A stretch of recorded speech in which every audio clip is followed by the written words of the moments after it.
Hey everyone, today I just want to quickly show you how to add inventory and then duplicate it in our seller application.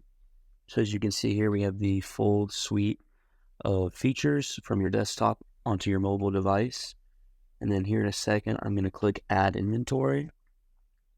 And then I'm going to scan a UPC code. Do here quickly with the camera.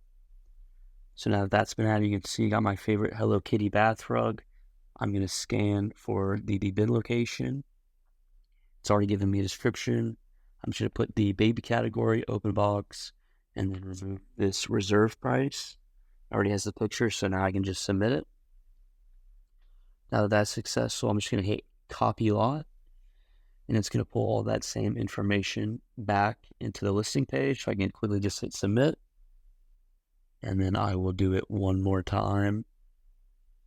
Just quickly hit submit, and then I'm just going to hit print lot, and it'll pull up a barcode that you can print off. So that's just a real quick tutorial how to add and duplicate inventory on the iOS